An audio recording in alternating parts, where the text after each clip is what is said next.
ఓం శ్రీమాత్రే నమః.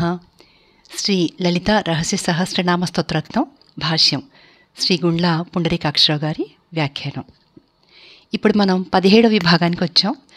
17వ విభాగం శ్రీ లలితామాత బహురూపములు బహునామ గుణాలు అనే దాని మీద ఉంటుంది. 701వ నామం నుంచి 900 వరకు ఉంటుంది ఇది. ఇప్పుడు 701వ నామం చూద్దాం. దేశకాల పరిచ్ఛిన్న, దేశకాల పరిచ్ఛిన్నాయే నమో నమః. దేశ అంటే దేశము చేత, కాల కాలము చేత, అపరిచ్ఛిన్న కొలుచుటకు శక్యము కానిది, దేశ కాలములచే కొలుచుటకు శక్యము కాని శ్రీమాతకు నమస్కారం. దేవతలకు దేశాలు కాలాలు ఉంటాయి. ఇంద్రాది దేవతలు స్వర్గంలోనూ, బ్రహ్మాదులు బ్రహ్మలోకంలోనూ ఉంటారు. ఇంద్రాదులకు బ్రహ్మాదులకు కాల పరిమాణం ఉంటుంది. బ్రహ్మకు 100 సంవత్సరాల ఆయుర్దాయం. బ్రహ్మ ఇప్పుడు 50 సంవత్సరాల నుండి 51వ సంవత్సరంలో ఉన్నాడని చెప్తారు. ఆ విధంగానే దేవతలందరికీ ఆయు పరిమాణం ఉంది. పరబ్రహ్మ స్వరూపిణైన శ్రీమాత సర్వత్రా సర్వకాలాల్లో నిండి ఉంది. త్రిమూర్తులను సృష్టించి వారికి సృష్టి స్థితి లయ కార్యాలందు వారిని వినియోగించింది. మాతే సర్వత్రా నిండి ఉంది. ఒక వస్తువు ఎంత ప్రదేశం ఆక్రమిస్తుందో అది దేశం, ఆ వస్తువు ఎంత కాలం ఉంటుందో అది కాలపరిమితి, ఆ వస్తువు వైశాల్యం ఎంత ఉంటుందో అది పరిమితి. ఈ మూడింటికి శ్రీ లలితా పరమేశ్వరి లోబడి ఉండదు కనుక దేశకాల పరిచ్ఛిన్న. 702వ నామం సర్వగా, సర్వగాయే నమః. సర్వగా అంటే సర్వవస్తువుల యందు ఉన్నది, సర్వవస్తువులలో అంతర్యామిగా ఉన్న శ్రీమాతకు నమస్కారం. సర్వత్రా సర్వవస్తువులలో బ్రహ్మంగా అమ్మవారు నిండి ఉంది. 703వ నామం సర్వమోహిని, సర్వమోహిన్యే నమో నమః. సర్వ అంటే సర్వులను, మోహిని మోహింపజేయును, త్రిగుణములచే సర్వులను మోహింపజేయు శ్రీమాతకు నమస్కారం. క్షీరసాగర మథన సందర్భంలో మోహిని అవతారం దాల్చి రాక్షసులను మోహపరవశులను చేసింది.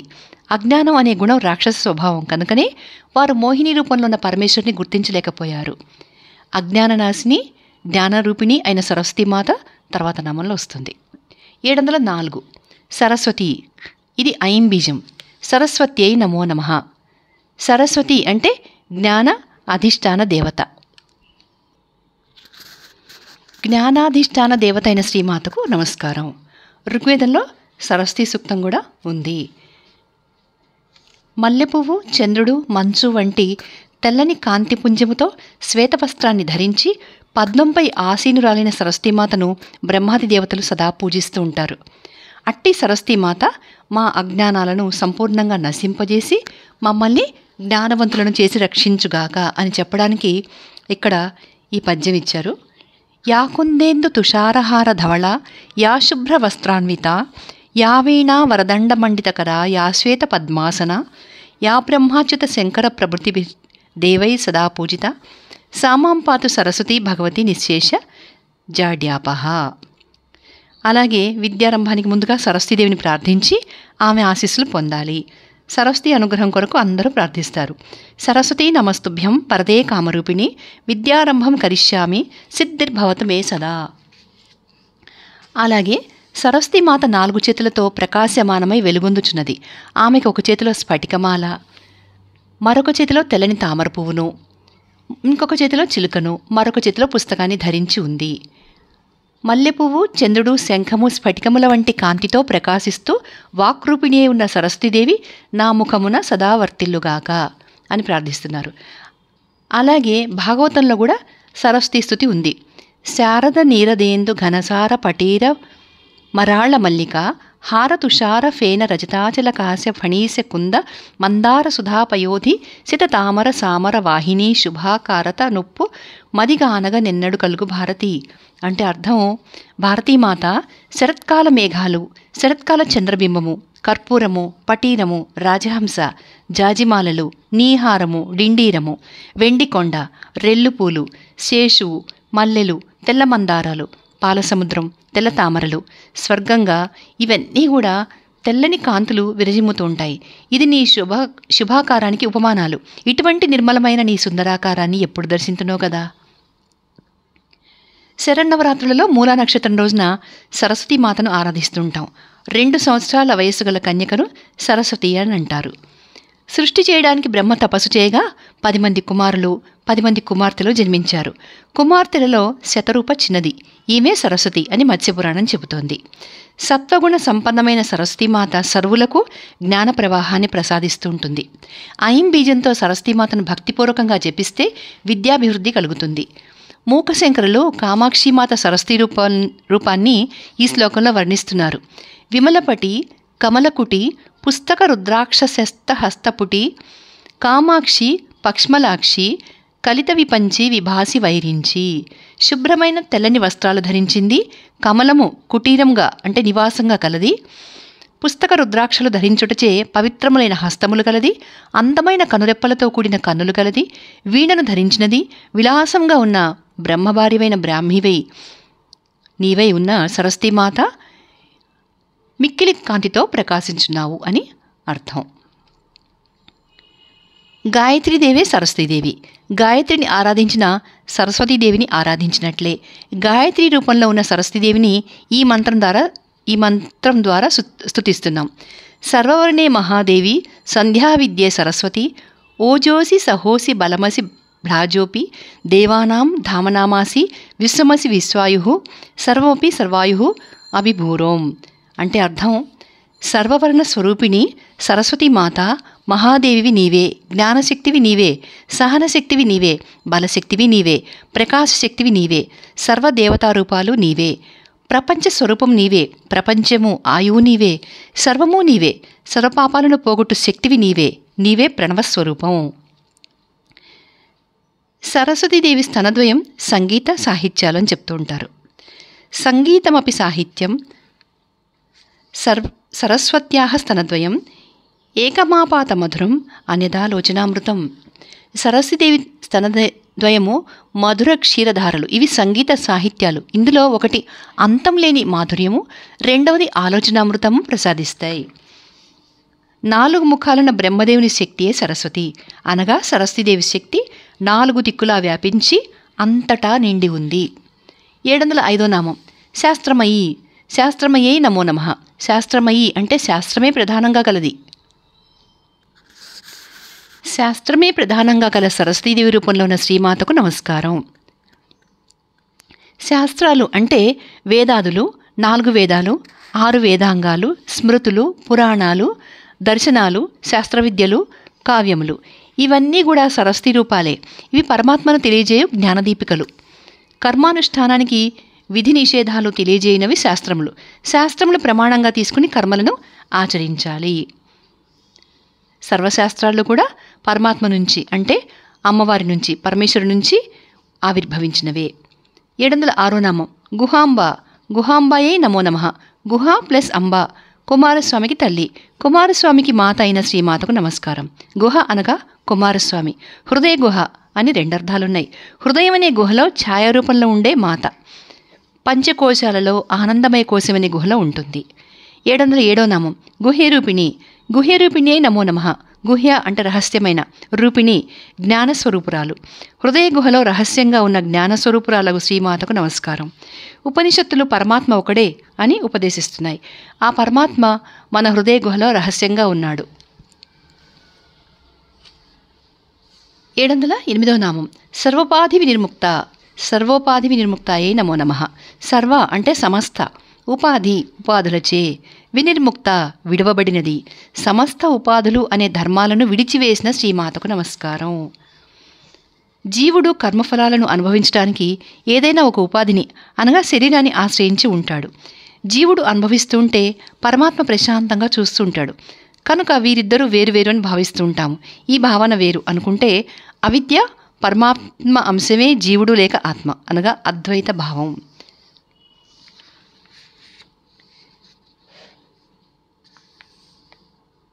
ఉపాధులు 84 లక్షలు, మృగజాతులు 30 లక్షలు, స్థావరాలు 20 లక్షలు, క్రిమిజాతులు 11 లక్షలు, పక్షిజాతులు 10 లక్షలు, జలచరాలు 9 లక్షలు, మనుష్య జాతులు 4 లక్షలు. శ్రీమాత ఈ ఉపాధులేవి లేని నిర్గుణ పరబ్రహ్మము. 709వ నామం సదాశివ పతివ్రత. సదాశివ పతివ్రతాయే నమో నమః. సదా అంటే ఎల్లప్పుడూ, శివపతివ్రత శివుడే పతి అనే వ్రతంగా కలది. సదాశివుడు పతివ్రతగా గల శ్రీమాతకు నమస్కారం.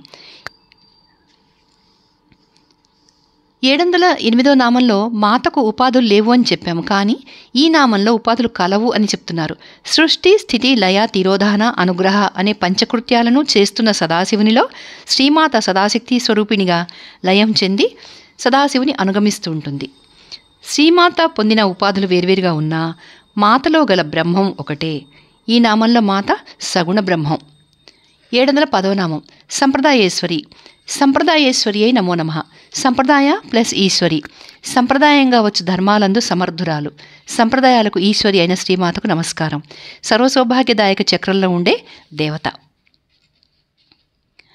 వంశపారంపర్యంగా ధర్మయుతంగా వచ్చే ఆచారాలే సంప్రదాయాలు. ఇవి ఎవరి వంశానికి వారివే ఈ సంప్రదాయాలు. ఇవి ధర్మయుతమైనవి. వీటినే సదాచార సంప్రదాయము, 1 గురు శిష్య సంప్రదాయము, 2 దత్తాత్రేయ సంప్రదాయం, 3 రుద్ర సంప్రదాయం, 4 రామవత్ సంప్రదాయం అంటే వైష్ణవం, 4 పాశుపతము శైవము, కాలగమనము, కాపాలికము. ఈ 4 కూడా శైవ సంప్రదాయాలు. శైవ సంప్రదాయాలు 4: పాశుపతము, శైవము, కాలగమనము, కాపాలికము.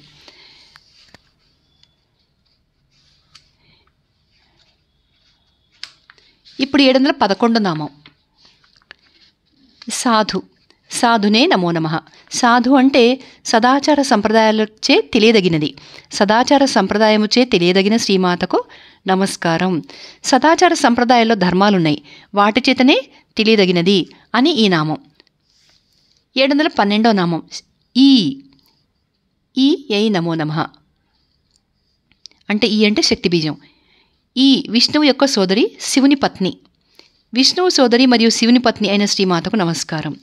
క్లీం, క్రీం, హ్రీం, శ్రీం బీజాలలో ఈం బీజస్వరూపిణి మాత. 713వ నామం గురుమండల రూపిణి. గురుమండల రూపిణే నమో నమః. గురు అంటే గురువుల యొక్క పరంపర, మండల సముదాయమే, రూపిణి రూపముగా కలది. గురు పరంపర సముదాయమే రూపంగా గల శ్రీమాతకు నమస్కారం. గురు పరంపరను ఈ శ్లోకంతో స్తుతించాలి.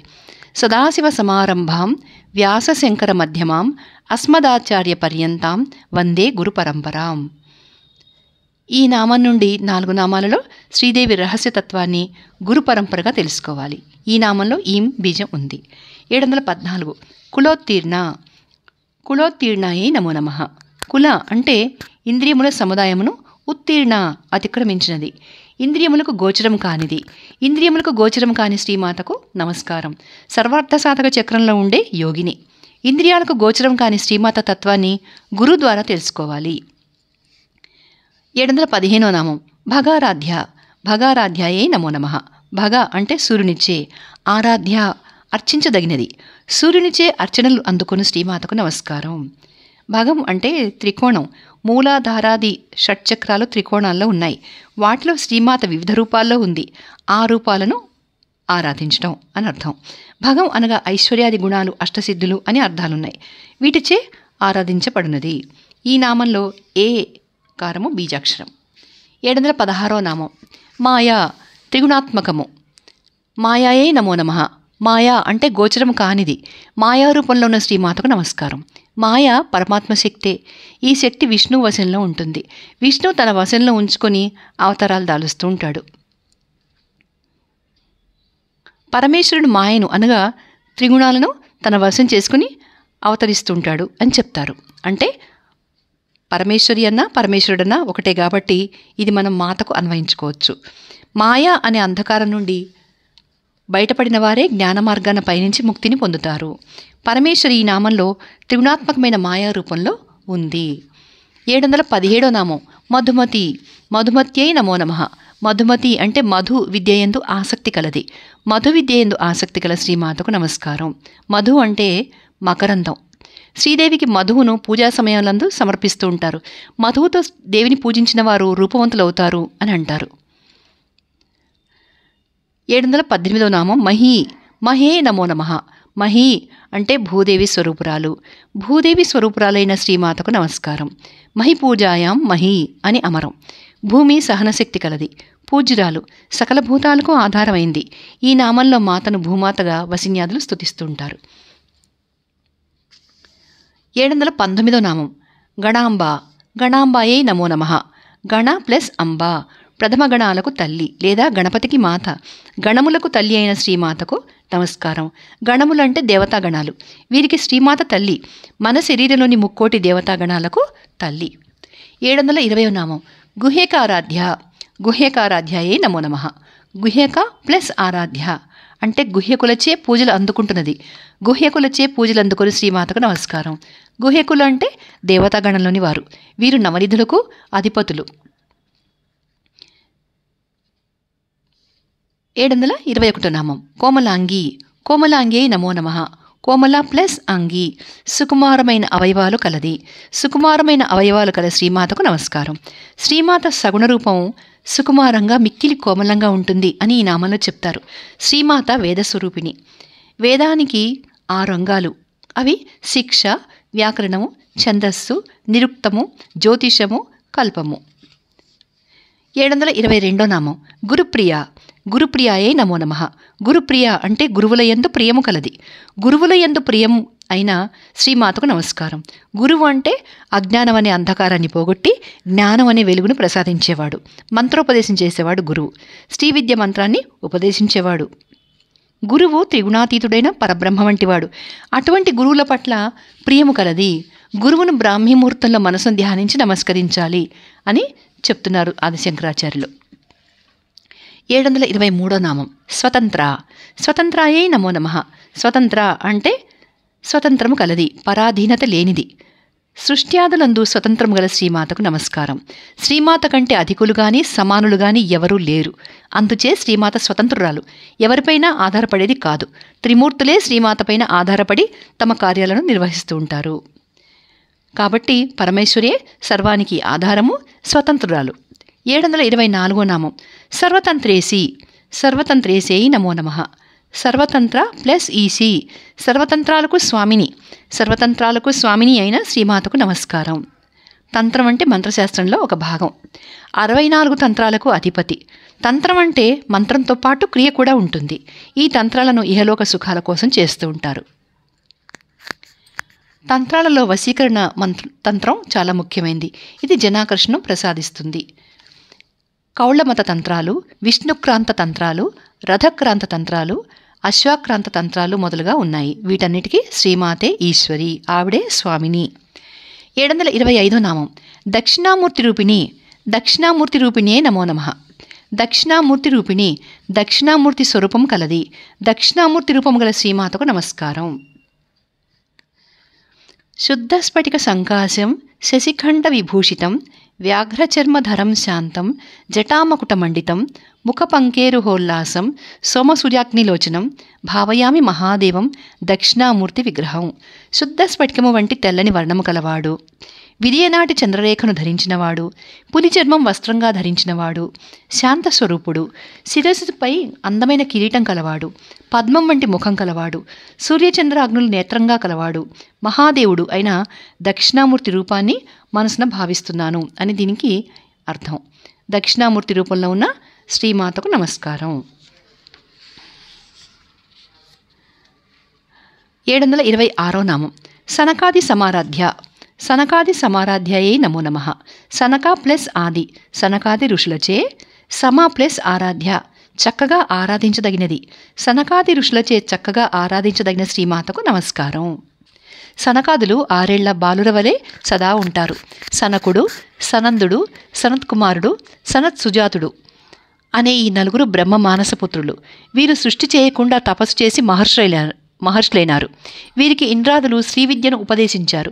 సనకాదులు శ్రీవిద్యను ఉపాసించి మహాశక్తి సంపన్నులైనారు. శ్రీవిద్యను ఉపాసించిన వారిలో సనకాదులు గొప్పవారు. వీరే విష్ణు ద్వారపాలకులైన జయ విజయులకు శాపము అనుగ్రహించినవారు. 727వ నామం శివజ్ఞాన ప్రదాయిని. శివజ్ఞాన ప్రదాయినియే నమో నమః. శివజ్ఞాన అంటే శివ సంబంధమైన జ్ఞానమును, ప్రదాయిని ప్రసాదించినది.